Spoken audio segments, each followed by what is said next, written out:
বরুণ বিশ্বাসের পরিবারের তরফ থেকে সরকারের সদিচ্ছা নিয়েই প্রশ্ন তোলা হচ্ছে। সিপিএম নেতা রবীন দেব কি বলছেন শুনবো। এটা তদন্তকারী সংস্থা, তারা দ্রুততার সঙ্গে নির্ধারণ করুন, চিহ্নিত করুন এবং আদালতে এই দীর্ঘদিন ধরে মামলা খালি যাচ্ছে আর ডেট পিছোচ্ছে এইটারও আমরা অনুরোধ জানাবো আদালতের কাছে যে আপনারা বিষয়টা একটু দ্রুততার সঙ্গে নিষ্পত্তি করুন, যাতে মামলাটা আসে এবং প্রকৃত অপরাধী চিহ্নিত হয়ে তারা শাস্তি পায়। দেখুন, পশ্চিমবঙ্গে মুখ্যমন্ত্রী মমতা বন্দ্যোপাধ্যায় আসার পর আইন ব্যবস্থাকে ত্বরান্বিত করার জন্য যথেষ্ট সচেষ্ট হয়েছেন। ফাস্ট ট্র্যাক কোর্ট থেকে শুরু করে স্পেশাল কোর্ট থেকে শুরু করে থানা, পুলিশ, ডিস্ট্রিক্ট সবকিছু তৈরি করেছেন।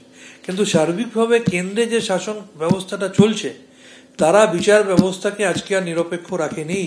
তাদেরকে খুশি করার রায় দিলে মহামান্য প্রধান বিচারপতি রিটায়ারমেন্টের পরে আজকে রাজ্যসভার সাংসদ হয়, আবার তাদের বিরুদ্ধে বিষোদ্গার করলে তার অবনতিও হয়। সুতরাং সার্বিকভাবে ভারত সরকার এই মুহূর্তে ভারতবর্ষের বিচার ব্যবস্থাটাকে কুক্ষিগত করার জন্য আপনারা দেখেছেন আইন প্রণয়নের মধ্যে দিয়ে তারা সবকিছু চেঞ্জ করার চেষ্টা করছে এবং সবকিছুকে রাজনীতিকরণ করার চেষ্টা করছে। বরুণ বিশ্বাসের হত্যাকাণ্ডের বিচার প্রক্রিয়াকে বিলম্বিত করেছে সরকার, পরিকল্পিতভাবে করেছে। কখনো সাক্ষীদের হস্টাইল করেছে, কখনো সাক্ষী বদল করেছে। পুরো ব্যবস্থাটাকে এমন অবস্থায় পৌঁছে নিয়ে গেছে যাতে এই তদন্ত বা এই বিচার প্রক্রিয়া কোনো নির্দিষ্ট বিন্দুতে পৌঁছতে না পারে। তার জন্য তারা আপ্রাণ চেষ্টা করে গেছে। এই হত্যাকাণ্ডের সঙ্গে কারোর যোগাযোগ আছে প্রত্যেকের জানা।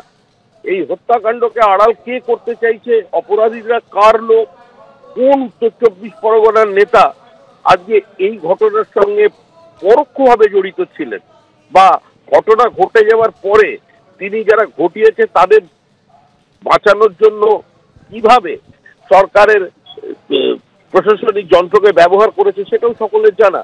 তো এই পরিস্থিতির মধ্যে দাঁড়িয়ে তার দিদি যেটা বলছেন সেটা যথেষ্ট প্রাসঙ্গিক। কারণ যে কোনো মূল্যে বরুণ বিশ্বাসের হত্যাকারীদের বাঁচিয়ে দেবার জন্য এই সরকার, এই শাসক দল বদ্ধপরিকর।